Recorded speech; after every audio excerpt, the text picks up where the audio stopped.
Before we begin tonight's story, I just want to say thank you for listening to Macabre Horror. If you enjoy my horror narrations, you can also follow the Macabre Horror podcast on Spotify, where I upload new stories regularly. And if you'd like to help support the channel and keep the stories going, you can also join the Patreon. Even following as a free member helps a lot, and there will also be bonus stories and extras for supporters. This will help you stay connected to the channel, regardless of what happens. Now, turn down the lights, get comfortable, and let's begin tonight's story. I hammered the nail through the aluminium sign and into the wooden fence. I then took a step back and briefly admired my work.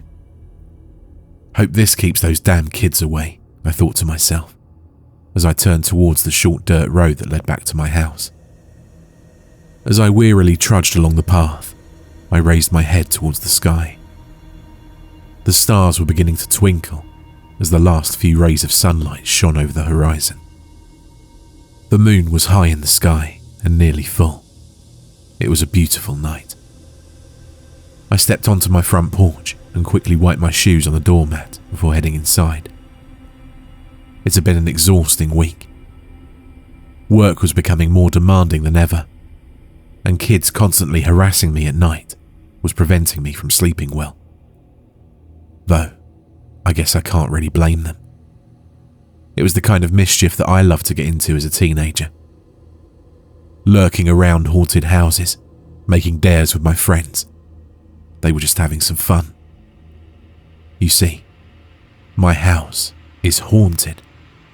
At least, that's the rumour going around the local high schools. I moved in around 3 months ago. I'd been looking for a reasonably priced house for quite some time. My old apartment was cramped and run down, and the landlord was a complete jerk.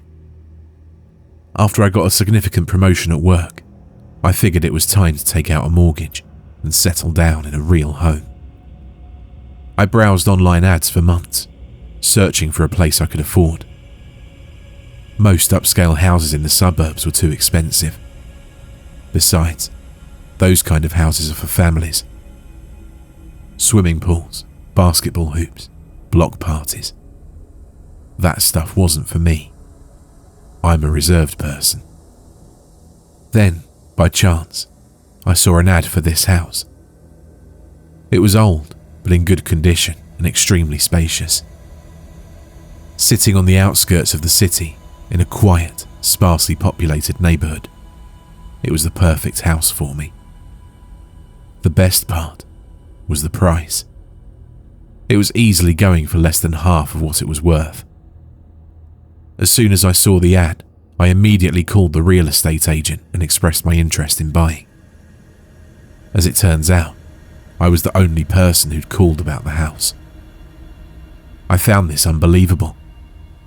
A large, nice house, selling at such a ridiculously low price. How could there be no potential buyers other than myself? The real estate agent explained that the house was supposedly haunted. For many years, this house was unoccupied. Then, about 4 years ago, an elderly couple moved in. All was fine for a while, until a year ago the couple vanished, never to be seen again. A short police investigation was mounted, but because the couple was so quiet and reserved, and had few acquaintances, there was very little for the police to work with. After the investigation came up cold for about a month, it was called off and the house was put up for sale. In fact, the real estate agent explained, the entire neighbourhood was known for being a somewhat creepy, uncomfortable area. Not many people were willing to live there. None of this information deterred me. I don't believe in ghosts or haunted houses. I believe in getting the best price possible for what I pay for, and I couldn't pass up a deal like this. After just the first week of occupancy in my new home, I discovered the downsides of living in a supposedly haunted house. Of course, there were many rumours floating around about what happened to the old owners. Some said they were Russian spies called back to the motherland after many years of service. Others said they were devil worshippers. The rumours had gotten more and more ridiculous as time went by. But the rumour that seemed most popular with the young folk was that the house was haunted, and that the elderly couple had been killed by vengeful spirits of the dead. After all, who doesn't love a good haunted house story? And thus began the incessant harassment at the hands of teenagers. Several times a week I'd see them hanging around my house, snapping photos, daring each other to hop the fence onto my property. They'd undoubtedly been doing this since before I moved in, but now that the house was occupied, they were more wary of trespassing, even if they were being more careful about it. Kids hopping my fence, running about my front lawn, and banging on my door started to become a regular occurrence. One time, a kid actually entered my house. I'd just gone to sleep in my bedroom on the second floor when I heard him. I must have forgotten to lock the front door that night. He came in quite loudly, not even trying to be inconspicuous. He ran straight through the first floor and crashed out the back door, laughing as he did so. No doubt his friends had dared him to sprint through the haunted house. As I watched him run away through my window, I yelled that I'd call the cops if they did it again. My outburst only seemed to make him laugh harder. The worst incident, however, was when they harassed my gardener. He was an older gentleman, at least 60 years of age, and his back was very bent, no doubt from years of gardening work. He lived in a small house about 100 yards from mine. He was the gardener for most of the neighbourhood, and although I didn't really need anyone to garden my house, I kept him on anyway. I could tell he needed the business. The stupid kids had gone and thrown a smoke bomb through his window at night. I could hear him coughing and hacking from my house.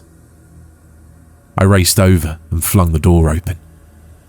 I went in and helped him outside onto his porch, where he continued to cough for another half hour. I wanted to call an ambulance for him, but he insisted he was okay. That was the last straw. The next day, I purchased a no trespassing sign on my way home from work and nailed it to my front yard fence. Before putting the sign up, I scrawled on it in black marker, "If I see any of you again, I will call the cops." Fortunately, the sign was effective. At first, they didn't go away entirely, although there were no more incidents of intruders in my house or harassment of my gardener. I couldn't tell if it was my threat of calling the police, the sign itself, or both that kept them away. But I was glad that the level of harassment seemed to be diminishing. Eventually, I stopped seeing them altogether. Perhaps hanging around a haunted house had lost its appeal when faced with possible incarceration. Over the next few months, my life was completely normal. I was able to sleep so much better thanks to not having to deal with annoying teenagers. My performance at work improved because I was better rested. Soon, however, strange incidents began occurring. One night, I was sitting on my living room couch watching TV when the lamp next to the TV fell over. I suppose "fell over" is too light a phrase to describe this incident. It had actually been smashed against the wall behind my TV set. The lamp was short and had a large base. I saw no way in which it could somehow lose balance. It had struck the wall with such force that a piece of the plaster had been chipped off, leaving a dent in the wall. The bulb had shattered into many pieces, which were now laying on the ground. Needless to say, I was extremely startled. I didn't know how to react. I just sat there for several moments, staring at the shattered lamp on the ground. Eventually, I got up and grabbed my dustpan, sweeping the bits of glass up and into the garbage. For a while, I examined the table that the lamp had been resting on. It wasn't slanted in any way. There were no irregularities in its surface that could have caused the lamp to fall. I couldn't understand what had happened. Eventually, I decided to forget all about it. It wasn't worth worrying about. It was a very strange incident with no explanation, but not something I should concern myself with. Except, these incidents didn't cease. None of them were as startling or shocking as the lamp breaking, but they were subtler and more disturbing. When I set a book down on a table and left the room, it would be open to a different page when I came back. When I watched TV, the channel would occasionally change for no apparent reason. Small incidents such as these continued for weeks, and they began to make me nervous. I started to become paranoid. I began to feel as if someone, something, was messing with me, trying to piss me off, trying to grab my attention. When I moved into this house, I didn't believe in the paranormal, but now I wasn't so sure. The incidents started to become more and more frequent, and I was slowly losing my mind. Living in this house was driving me insane. And then I saw one of them. I was brushing my teeth in the bathroom, facing the mirror when I saw it. Not a person, just a silhouette. Something like a shadow fleeing across the wall behind me. I quickly turned around, but it was gone. Over the next few days, these strange shadows began appearing everywhere in the house, moving across walls, grabbing my attention for a brief moment before disappearing. They always seemed to take on a human shape. I started to become a nervous wreck. I hardly slept. My performance at work suffered. I couldn't concentrate on anything. I began to honestly believe that my house was haunted, that the previous owners of this home had indeed been attacked by vengeful spirits. For weeks I continued to stay in this house, not knowing what else to do.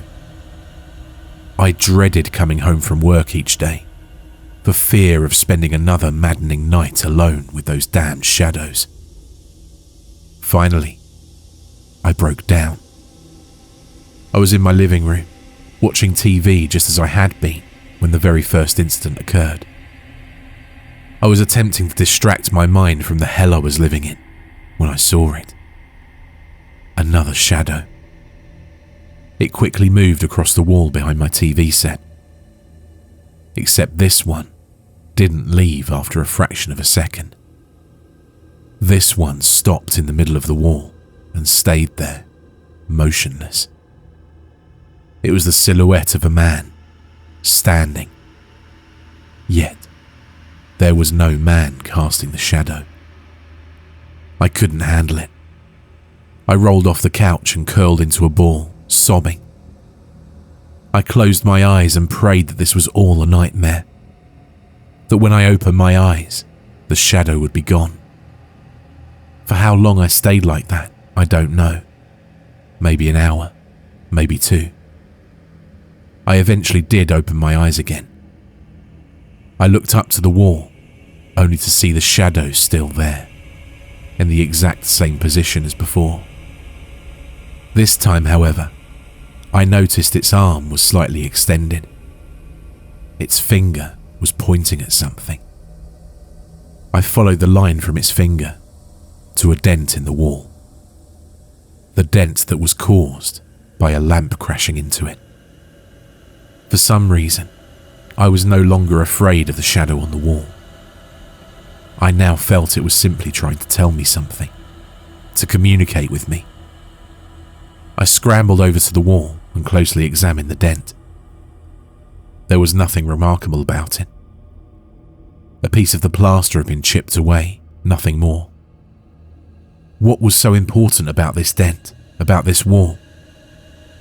I lifted the television off of the table it was on and set it on the floor. I then moved the table away from the wall and got down on my hands and knees. I examined every part of the wall, closely searching for any strange features, for anything that could help explain why there was a ghost on my wall. After a few minutes, I gave up. I could find nothing special, nothing noteworthy about this wall. It was just an ordinary wall. I was about to stand up when I noticed something. A faint line. A very faint line on the edge of the wall. I crawled over to it. The edge of the wall was just slightly dirtier. It had a slightly darker hue to it than the rest of the wall. There was a distinct line where this difference occurred. I followed the line around the entire wall, and it encompassed the whole thing. At some point in the past, someone had replastered the wall. Delirious from lack of sleep and partially insane, I did the only thing I could think of at that moment. I ran to my garage, opened my tool drawer, and grabbed a large hammer and a flashlight. I had to find out what was behind that wall.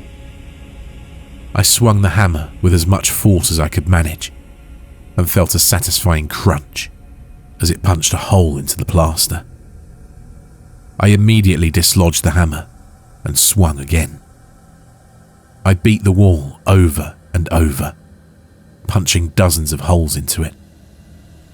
I worked away at its center, slowly creating a large abscess.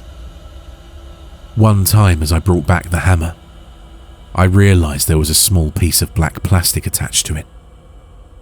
Suddenly, a foul smell hit my nostrils.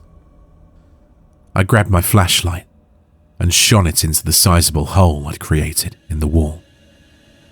I immediately saw that there was a large amount of black plastic behind the plaster. Setting my hammer down, I grabbed a handful of the plastic and pulled. It tore off in my hand, leaving a strange, disgusting sludge on my arms. The foul smell grew worse. Suddenly, the plastic in the wall briefly moved, and a dark object fell out of the tear that I'd created in the plastic. I bent down and picked it up. It was covered in the black sludge and smelled absolutely disgusting. I wiped it off to reveal a white surface. As soon as I realized what it was, I flung it as far across the room as I could. It was a bone. A human bone. A terrible realization dawned on me. I'd found the previous owners of this house. They were here the whole time. They were with me as I watched TV, as I ate, as I slept. They'd never left. I stood there, too stunned to move. I was in shock. My mind didn't know how to process this information. Eventually, I managed to move over to the sink to wash my hands off of the decomposing material. As I finished washing myself, my senses suddenly came back to me. I had to call the police. A murder had taken place in this house. Whoever did it was, in all likelihood, still out there. I rushed to the kitchen and grabbed my phone. I picked it up and began to furiously punch the keypad. 911. As I moved my thumb over the call button, I suddenly stopped. For a moment, I didn't move. Then, my hand slowly slackened and released my hold on the phone. It crashed into the ground, shattering the screen. I was staring at my kitchen wall. At the very edge of the wall was a faint line. A faint line that separated old plaster from new. The same kind of line that was on the wall behind the TV. In a state of hysteria, I sprinted out of the kitchen. I ran around my house, sobbing loudly. I examined every wall in the house, and every single wall had been replastered. Panicking, I ran back into the living room and grabbed my hammer. Expending all the energy I had, I hammered away. I hammered at the walls for hours. Each time I came to a new wall, I prayed I would find nothing behind it. Yet, each time I struck the hammer into it, I found the same black, sludge-filled plastic that I'd found behind my television set. My house was a graveyard. Dozens of bodies, rotting corpses, all neatly wrapped in plastic and packed into the walls, all in various states of decay. My mind finally snapped. I screamed at the top of my lungs. I screamed for hours until my vocal cords couldn't make a sound. Eventually, I collapsed onto my couch and laid there, sobbing. After some time, as I laid weeping on my couch, I heard a noise. A very faint creaking sound, as of a door being slowly opened. I wiped my eyes and raised my head. In my front doorway stood the gardener. He had a smug smile on his face, as though he'd just finished telling a hilarious joke to a laughing crowd. He stepped into my house and closed the front door, locking it behind him. "Oh my, look at this mess you've made. It takes me hours to plaster each wall. Why did you have to go and tear them all down?" In his hands he carried a tool bag. From where I was on the couch, I could see it contained several bottles of fresh wall plaster, a metal plaster spreader, rolls of black plastic, and a large knife. He set the bag on the floor, bent down, and withdrew the knife. He straightened his back, and for the first time, I could see just how tall he was. Despite his apparent old age, his muscles were large and well-toned from years of manual labour. "I'm a very careful man. For 40 years I haven't been caught." He nodded towards the original wall that I'd hammered apart. Black liquid was oozing out of the hole in its centre. "Before those two came to live here, I thought I'd accounted for everything, that I'd left no trace of any of my crimes. But I never considered the possibility that my victims themselves might try to speak, that they might alert others of my activities. You see, those two old fools saw them as well, the fleeting shadows on the wall, my victims attempting to be found. So of course, they had to go. Besides, with them occupying the house, I couldn't partake in my favourite hobby." He turned his head to me and giggled. I looked into his eyes and saw nothing. No humanity, no empathy, no compassion. Nothing but a deranged hunger for killing. "I must thank you, my friend. If it weren't for that sign you posted out front, I wouldn't be here tonight. If you hadn't posted that warning, this house would undoubtedly be swarming with curious teenagers, wondering what all the screaming is about. But, thanks to you, no one's around. No one's here to hear you scream. No one can help you." He stepped closer to me, holding the long, sharp knife. He expertly twirled the knife in his fingers, no doubt something he'd practiced 1,000 times before. "I have one last question for you. Where would you like to go? I believe there's still room in the upstairs bathroom and bedroom walls. Your choice." I said nothing. I was incapable of speaking. He shrugged. "Guess I'll have to choose for you. I'll be up all night replastering these walls anyway. Makes no difference to me. At least I'll have my shadow friends to keep me company. Maybe I'll even see you taking a stroll across a wall. My eyes darted to the front window. Streetlights illuminated the road. I was desperately searching for someone, anyone who could help me. The gardener laughed. There's nobody out there, my friend. Your signs scared them all away. He bent down and brought the knife to my neck. My gaze stayed locked on the window. The last thing my eyes focused on was a thin piece of metal nailed to the fence. In that moment, I realized the instrument of my death wasn't a knife, but a sign. An aluminium metal sign that I'd purchased for $15 to keep annoying kids off my property. On that sign were the two words that had sealed my fate, that had orchestrated my doom, that had brought the knife to my throat. No trespassing. Thank you for listening to tonight's story. If you enjoyed it and would like to hear more horror narrations, you can follow Macabre Horror on Spotify, where I post new stories regularly. And if you'd like to help support the channel and keep these stories coming, you can join the Patreon. Free memberships are also available, and paid supporters also get access to bonus stories and other extras. All the links are in the description. Until next time, keep the lights low and the doors locked.